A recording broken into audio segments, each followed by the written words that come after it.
প্রিয় শিক্ষার্থী, Khulna collectorate public school and college কর্তৃক আয়োজিত দ্বাদশ শ্রেণীর অনলাইন উচ্চতর গণিত ক্লাসে তোমাদের সবাইকে স্বাগত জানাচ্ছি। প্রিয় শিক্ষার্থী, আমরা বাস্তব সংখ্যার যে বিষয়বস্তুগুলো আছে সেগুলো আমি ধারাবাহিকভাবে বিভিন্ন ক্লাসে আমি আলোচনা করার চেষ্টা করেছি। আজকে তোমাদের জন্য সবচেয়ে একটি গুরুত্বপূর্ণ বিষয় এই অধ্যায়ে যে বাস্তব সংখ্যা পড়লাম, অথচ বাস্তব সংখ্যার বিভিন্ন স্বীকার্যগুলো এখনো শেখা হয়নি। এই বিষয়বস্তুটা দিয়ে আজকে বাস্তব সংখ্যার অধ্যায়টি আমি শেষ করব। তাই বলছি যে বাস্তব সংখ্যা এবং অসমতা যে অধ্যায়, এবং এর পরবর্তী ক্লাসে আমি অসমতা বিষয়ে তোমাদের পড়াবো। তাহলে বাস্তব সংখ্যার স্বীকার্য, আমি শুরুতে দেখো কিছু ইনফরমেশন লিখে নিয়েছি। বাস্তব সংখ্যার স্বীকার্য, এই বাস্তব সংখ্যার স্বীকার্য বলতে আসলে কি বোঝানো হচ্ছে, যে নিম্নে আমি দেখো কতগুলো লিখবো, যোগ, গুণ এবং বন্টন বিধি। তাহলে কিছু হবে যোগের বিধি, কিছু হবে গুণের বিধি, আর বন্টন বিধি। বন্টন বিধিটা অনেক বইতে আবার গুণের বিধির মধ্যেই লিখেছে। তাহলে নিম্নের কতগুলো যোগ, গুণ বা বন্টন বিধিগুলোকে একত্রে বীজগণিতীয় ধর্মাবলী বা বীজগণিতীয় স্বীকার্য বলা হয়। তাহলে বীজগণিতীয় স্বীকার্য আর কিছুই না, সেগুলোর মধ্যে বলা হচ্ছে যোগের বিধি, গুণের বিধি আর বন্টন বিধি। এই সবগুলো মিলেই হচ্ছে বীজগাণিতিক স্বীকার্য। তাহলে আমি দেখো কতগুলো স্বীকার্য লিখবো, সেই প্রত্যেকটি স্বীকার্য দেখো যোগের ক্ষেত্রে এবং গুণের ক্ষেত্রে। এরপরে বলেছে আলাদাভাবে নাম উল্লেখ করেছে বন্টন বিধি। আমরা লক্ষ্য করি আবদ্ধতা বিধি কেমন। আবদ্ধতা বিধিতে বলেছে এ আর বি যদি বাস্তব সংখ্যা হয়, বইতে অনেক সময় দেখবে কোনো কোনো বইতে এটা ব্যবহার করেছে। এটাকে আমরা বলবো for all A B belongs to real number. দেখো for all A B belongs to real number, এটি আমরা বাংলা এভাবে করেছি যে সকল A B belongs to real number. এটা দ্বারা আমরা বুঝাই যে কোনো দুটি বাস্তব সংখ্যা বোঝায়। কিন্তু দেখো এখনকার বইতে এই সকল কথাটি উঠাই দিয়েছে, ফর অল কথাটি উঠাই দিয়েছে, কারণ এটি অনার্সের বইতে ব্যবহার করা হয়। এখন এই কথাগুলো উঠাই দিয়ে শুধুমাত্র A B belongs to real number, অর্থাৎ দুনিয়ার যে কোনো দুটি বাস্তব সংখ্যা, এটি তোমাদের বুঝেছে। যে কোনো দুটো বাস্তব সংখ্যা হলে তাদের যোগফল বাস্তব সংখ্যা হবে, তাদের গুণফল বাস্তব সংখ্যা হবে। তার মানে তোমাকে যদি যে কোনো দুটো যোগ, যদি 2 আর 3 তুমি চিন্তা করো দুটো বাস্তব সংখ্যা, তাহলে 2 + 3 ও অবশ্যই বাস্তব সংখ্যা হবে, এবং 2 × 3 ও অবশ্যই বাস্তব সংখ্যা হবে। এটি কিভাবে তুমি বলতে পারো? এটি অবশ্যই সেটি হচ্ছে আবদ্ধতার বিধি অনুসারে বলতে পারো। যদি কোথাও লেখো যে না, দেখো এটা আমি বলতে পারি যে অবশ্যই দেখো 1 একটা বাস্তব সংখ্যা, আবার আমি বললাম 0 একটা বাস্তব সংখ্যা। তাহলে আমি যদি এটা লিখি যে 1 + 0 বা 0 + 1, এটাও একটা রিয়েল নাম্বার। এটা আসলে কোন বিধি অনুযায়ী বলতে পারবো? এটি হচ্ছে যোগের আবদ্ধতা। এটি কোন বিধি অনুসারে বলতে পারবো? এটি যোগের আবদ্ধতা। দেখো আমি যদি বলি 1 আর 2 দুটো রিয়েল নাম্বার, এই দুটোর গুণফল তুমি প্রমাণ করো যে 1 × 2 ও রিয়েল নাম্বার, তাহলে 1 × 2 ও রিয়েল নাম্বার। এটা কোন বিধি অনুযায়ী হবে? দেখো এটা হচ্ছে গুণের আবদ্ধতা বিধি। তাহলে আবার দেখো, যদি দুটোর যোগফলকে আমি কখনো রিয়েল নাম্বার বলি তাহলে বলবো যোগের আবদ্ধতা বিধি, আর যদি দুটোর গুণফলকে আমি কখনো রিয়েল নাম্বার বলি তখন বলবো গুণের আবদ্ধতা বিধি। ঠিক একইভাবে আমরা এখন যেটা পড়বো সেটা হচ্ছে সংযোগ বিধি। সংযোগ হচ্ছে বলছি এ বি সি যে কোনো তিনটা রিয়েল নাম্বার হলো। দেখো যদি তুমি a + b যে কোনো দুটো সংখ্যাকে আগে যোগ করে অন্য একটা সংখ্যার সঙ্গে যোগ করো, বা a কে আগে যোগ না করে তুমি b আর c কে আগে যোগ করছো, তারপরে a কে যোগ করছো, সেই একই রেজাল্ট হবে। অর্থাৎ তুমি যদি চিন্তা করো যে 2, 3, 4 তিনটা সংখ্যা, দেখো 2 + 3 আগে যোগ করে তার সাথে 4 যোগ করলে যা হবে, তুমি বললা স্যার আমি এটা করব, আগে 3 + 4 করব, তাহলেও দেখবে সে একই রেজাল্ট পাবে। এটা কেন হয়? এটা মূলত হচ্ছে এটা কোন বিধি? যোগের, এটি সংযোগ বিধি।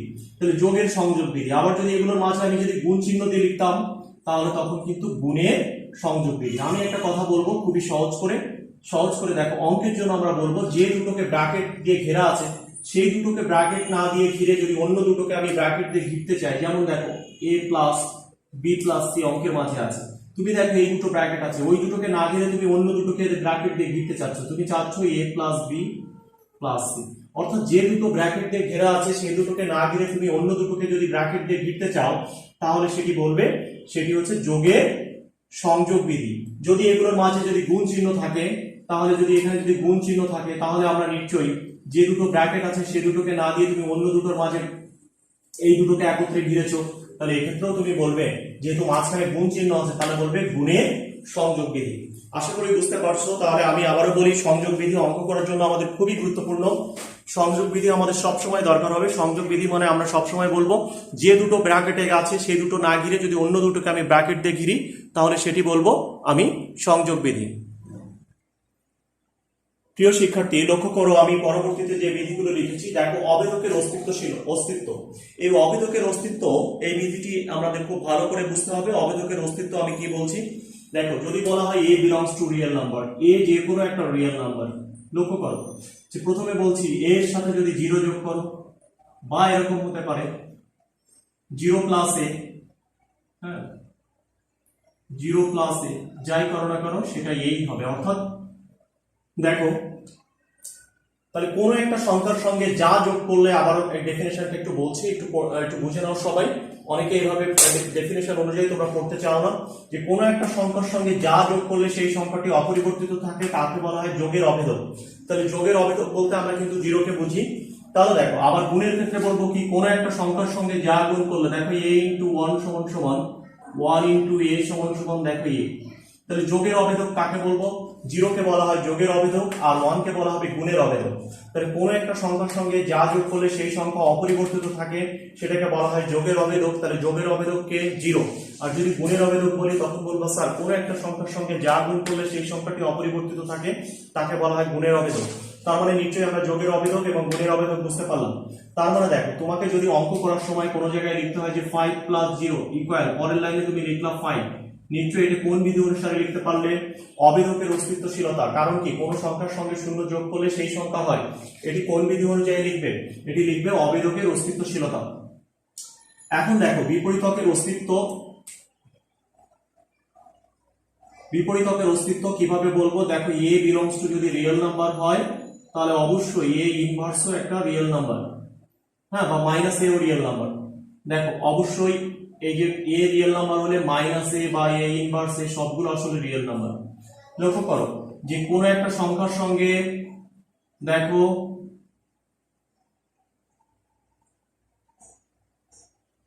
অনেক সময় ইনভার্সের ডেফিনেশন তোমরা জানো না। দেখো বলবো কোনো একটা সংখ্যার সঙ্গে যা যোগ করলে সেই সংখ্যাটা আইডেন্টিটি পাওয়া যায়। আইডেন্টিটি মানে কি? যোগের আইডেন্টিটি। দেখো 0 ছিল, তাহলে কোনো একটা সংখ্যার সঙ্গে যা যোগ করলে সেই যোগের আইডেন্টিটি পাওয়া যায় সেটাকে বলা হয় কি? দেখো ইনভার্স। তাহলে যদি বলা হয় 5 এর ইনভার্স কত, তাহলে তোমরা সবসময় বলো 1/5।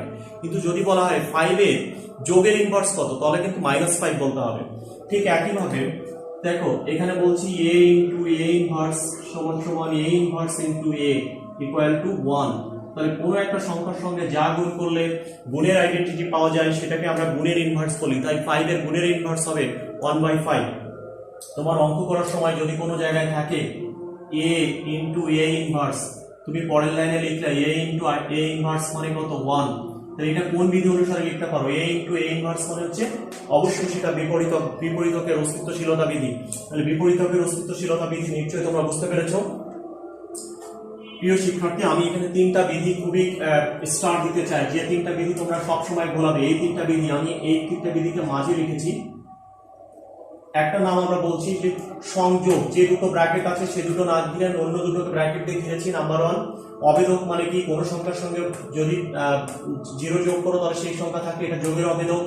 1 গুণ করলে সেটা অপরিবর্তিত থাকে, এটার নাম গুণের অভেদক। তাহলে এটা হচ্ছে যোগের বিপরীতক আর এটা হচ্ছে গুণের বিপরীতক। অর্থাৎ এইগুলো তুমি সবসময় আঁকতে আনবা। বিনিময় দেখো খুবই সহজ।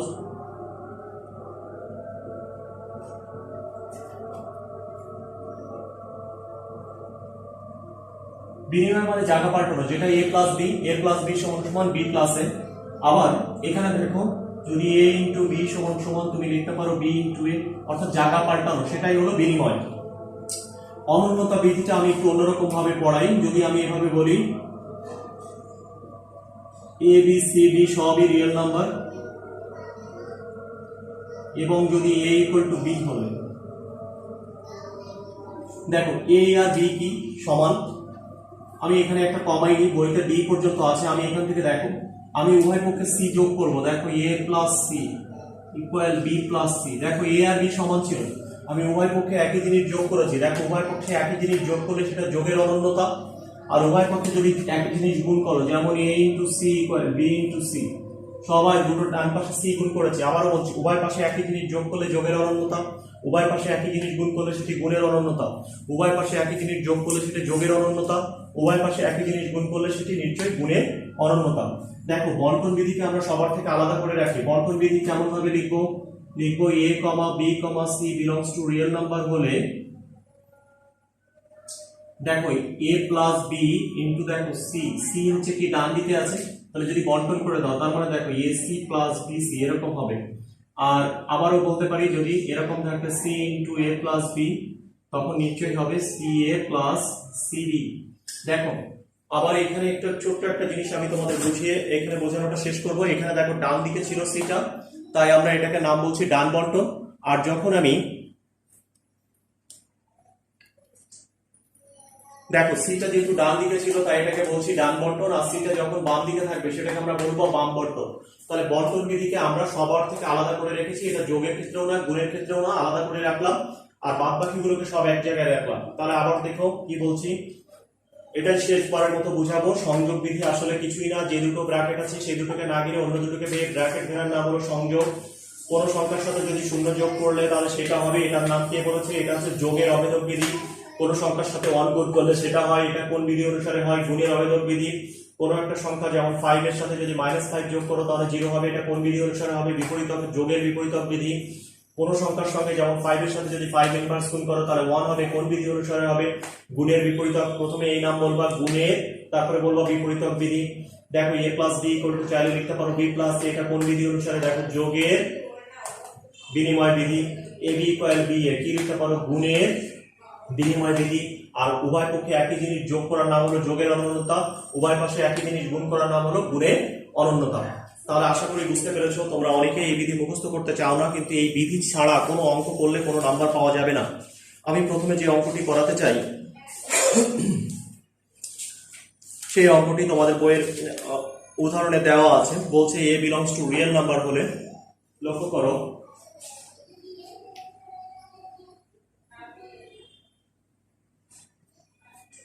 বিধি যদি তোমার মনে থাকে, বিধি দয়া করে সবার কাছে অনুরোধ করছি, বিধি মুখস্থ না করে কেউ অঙ্ক করতে যেও না।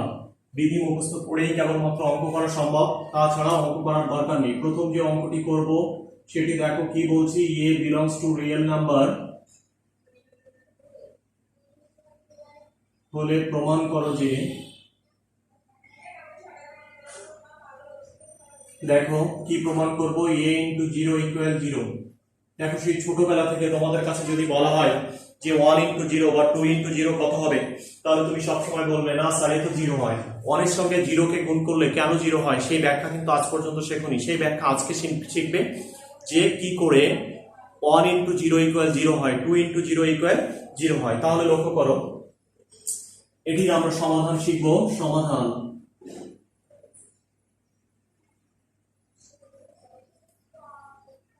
শুরুতে বলছি, দেখো যেহেতু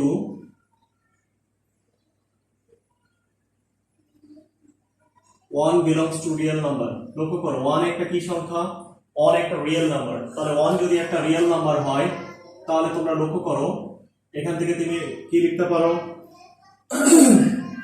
কি লিখতে পারো 1 + 0 = 1। দেখো এটি কোথাও কি পড়েছো, কোনো বিধিতে কি তুমি পড়েছো? আমি আবার একটু বুঝিয়ে দিই কি লিখেছি, একটু লক্ষ্য করো। যে বলেছি যে 1 একটা কি সংখ্যা, রিয়েল নাম্বার। তাহলে কোনো একটা রিয়েল নাম্বারের সাথে যদি 0 যোগ করা হয়, তাহলে কোনো একটা রিয়েল নাম্বারের সাথে 0 যোগ করলে সেই সংখ্যাটাই হয়। এটা কোন বিধি অনুসারে পড়েছি, লক্ষ্য করো বিধিগুলো এভাবে ব্র্যাকেটে লিখতে হবে। এটার নাম হলো যোগের অভেদক।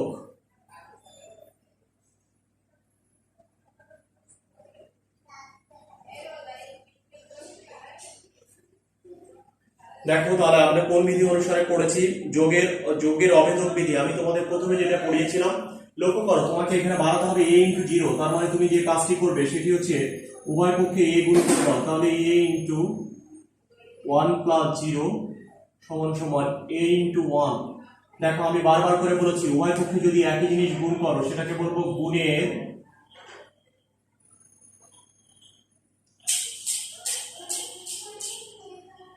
অনন্যতা বিধি।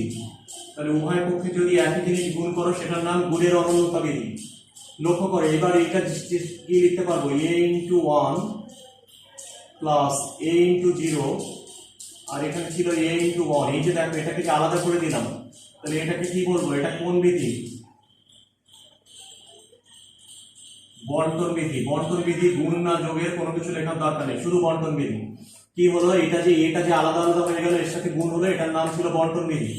এখন লক্ষ্য করো তোমাদের এই যে a * 1 কে তুমি কি লিখতে পারো, a লিখতে পারো। এ প্লাস এ ইন্টু জিরো, এখানে দেখো এ, অর্থাৎ কোন একটা সংখ্যার সঙ্গে রিয়েল নাম্বারের সাথে যে 1 গুণ করলে সেই সংখ্যা হবে, এটা কোন বিধি শিখিয়েছে তোমাকে? এটি হচ্ছে গুণের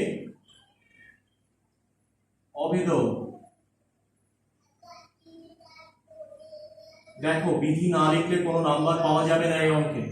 এখন লক্ষ্য করো, তোমাকে যদি প্রমাণটা করতে হয়, এই প্রমাণটার দিকে লক্ষ্য করো, এটা যদি প্রমাণ করতে হয় তাহলে উভয় পক্ষ থেকে কাকে তাড়াতে হবে? এ কে তাড়াতে হবে। তো উভয় পক্ষে যখনই এ কে তাড়াতে হবে তখন তুমি যে কাজটি করবে, উভয় পক্ষে একটা মাইনাস এ কে ডেকে নিয়ে আসো। তাহলে মাইনাস এ প্লাস, এখানে ছিল কি এ প্লাস এ ইন্টু জিরো, দেখো এখানেও একটা মাইনাস এ কে ডেকে নিয়ে আসলাম, মাইনাস এ প্লাস এ। অনেকে মাইনাসে দেখে বিপরীতক বিধি বলে দাও, আসলে কি করেছি? উভয় পক্ষে মাইনাসে যোগ করেছি। আবার বলছি, কি করেছি? উভয় পক্ষে মাইনাসে যোগ করেছি। উভয় পক্ষে যদি একই জিনিস যোগ করা হয় সেটার নাম হচ্ছে যোগের অনন্যতা। উভয় পাশে একই জিনিস গুণ করলে সেটা গুণের অনন্যতা। তাহলে এখানে কি করেছি বলো? যোগের অনন্যতা বিধি। কারণ কি বলো? উভয় পক্ষে একই জিনিস যোগ করেছি। লক্ষ্য করো, বইতে এই ব্র্যাকেটটি দেয়া নেই, কিন্তু এই ব্র্যাকেটটি দেওয়াটা ভালো। এই ব্র্যাকেটটা দেয়া এই জন্য ভালো যে দেখো এই দুটো তো একসঙ্গে ছিল, আমি উভয় পক্ষে এটা যোগ করেছি। এখন দেখো যে দুটোকে ব্র্যাকেট আছে, আমি সেই দুটোকে ব্র্যাকেট না গিয়ে আমি অন্য দুটোকে ব্র্যাকেটে লিখতে চাই। যেমন এই দুটোকে আমি একটা ব্র্যাকেটে নিতে চাই, মাইনাস এ প্লাস এ। এখানে একটা ব্র্যাকেট আমি এক্সট্রা নিয়ে আসলাম, প্লাস আমি লিখলাম এ ইন্টু জিরো সমান সমান, এখানে দেখো মাইনাস এ প্লাস এ। তার মানে আমরা লক্ষ্য করছি যে যে দুটো ব্র্যাকেট ছিল সেই দুটোকে না গিয়ে আমি অন্য দুটোকে ব্র্যাকেটে ফিরেছি। এর নাম হলো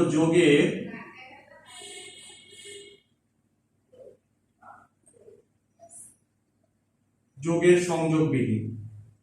নিশ্চয়ই বুঝতে পারছো, যে দুটোকে বারবার করে বলেছি, যে দুটো ব্র্যাকেট আছে সে দুটোকে না ঘিরে যদি অন্য দুটোকে ব্র্যাকেট দিয়ে ঘিরতে চাই, নিশ্চয়ই সেটা সংযোগ বিধি। A plus minus A equal to zero, এটা কোন বিধিতে বলে দেওয়া আছে? এটা কোন বিধিতে? A plus minus A equal to zero, এটা কোন বিধি অনুসারে বলতে পারো? দেখো যোগের বিপরীতক।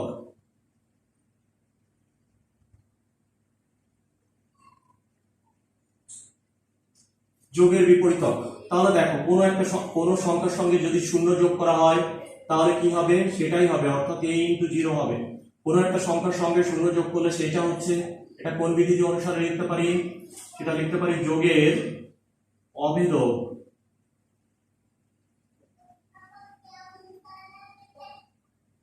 দেখো আমাদের যে কাঙ্ক্ষিত প্রমাণ ছিল যে এ ইন্টু জিরো ইকুয়াল যে জিরো, এই প্রমাণটি কিন্তু আমাদের দেখো খুব সুন্দরভাবে আমি শেষ করতে পেরেছি। কারণ এ ইন্টু জিরো ইকুয়াল জিরো, এটি আমার প্রমাণ হয়ে গেল। এখন এই ধরনের কিছু প্রমাণ তোমাদের বইয়ে আছে যেগুলো আমি গুরুত্বপূর্ণ দেখে আমি কিছু প্রমাণ আমি এখান থেকে করাতে চাই। তাহলে আমি প্রথমে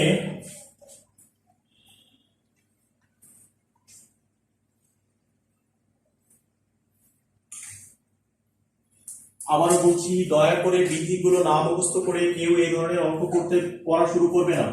তোমাদের বইয়ে 11 নম্বর যেটি আছে 11F5 আমরা লক্ষ্য করি কি দেওয়া আছে।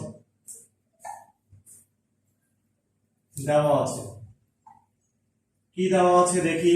11F5 বলে দেওয়া আছে ABC রিয়েল নাম্বার, এগুলো বাস্তব সংখ্যা, ভালো কথা। এবং কি বলেছে? a plus B equal a plus C.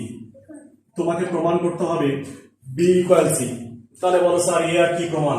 উভয় পাশ থেকে আপনি a বাদ দেন, b ইকুয়াল সি হয়ে গেল। তাহলে এটা তো হবে না, তোমাকে বিধি অনুযায়ী প্রমাণ করতে হবে। লক্ষ্য করো, কোনটা বাদ দিতে চাও? এ বাদ দিতে চাও। এ দেখো এ উভয় পক্ষের কোন পাশে আছে? বাম পাশে আছে। তাহলে তুমি উভয় পক্ষে কি যোগ করো? একটা মাইনাস এ যোগ করো, প্লাস এখানে লিখবো a প্লাস বি। এখানেও লক্ষ্য করো, এখানেও লিখলাম একটা মাইনাস এ প্লাস, এখানে লিখবো a প্লাস সি। তাহলে লক্ষ্য করো, আমি উভয় পক্ষে একই জাতীয় জিনিসকে ডেকে নিয়ে আসছি। তাহলে উভয় পক্ষে একই জিনিস যোগ করেছি। তার মানে কি? তোমাদের মনে থাকার কথা, যোগের অনন্যতা বিধি। এরপরে দেখো, যে দুটো ব্র্যাকেট আছে সেই দুটোকে না ঘিরে আমি অন্য দুটোকে ব্র্যাকেট দিয়ে ঘিরতে চাই। তাহলে মাইনাস এ প্লাস এর সঙ্গে এ, এই দুটোকে ব্র্যাকেটে ঘিরলাম আর ব্র্যাকেট থেকে বের করে দিলাম বি কে। এর পাশেও ঠিক একই কাজ, যে মাইনাস এ প্লাস এ আর ব্র্যাকেট থেকে বের করে দিলাম সি কে। এর নাম হলো যোগের সংযোগ বিধি নিশ্চয়ই বুঝতে পারছো। দেখো a plus minus A equal এখানে লিখতে পারি 0 প্লাস বি ইকুয়াল নিশ্চয়ই লিখতে পারি 0 প্লাস সি। এটাকে আমরা বলতে পারি যোগের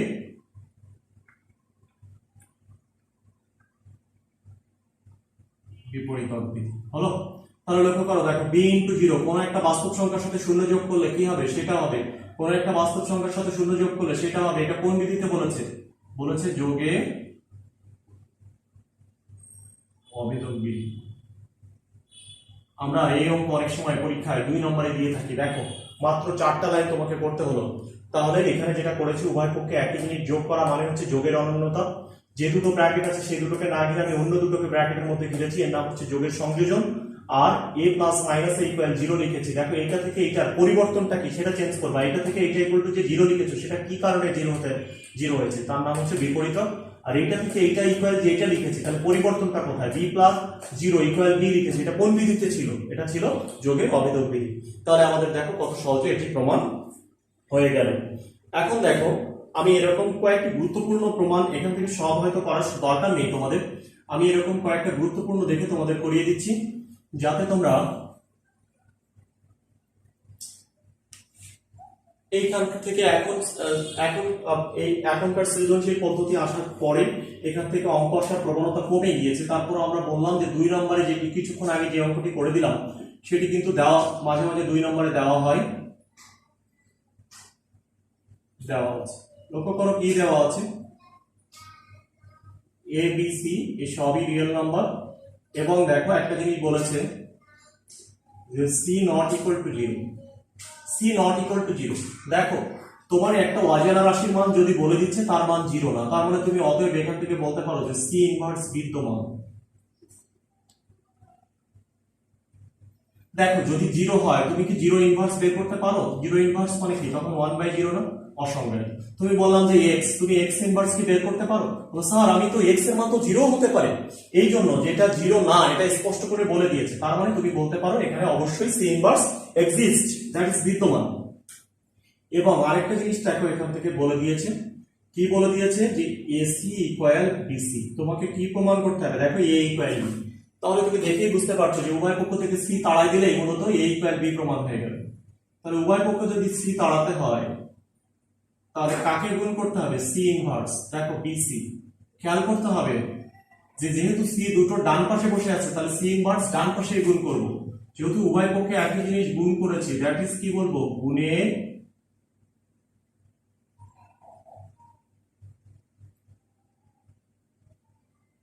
উভয় পাশে একই জিনিস যোগ করলে যোগের অনন্যতা, উভয় পাশে একই জিনিস গুণ করলে গুণের অনন্যতা বিধি।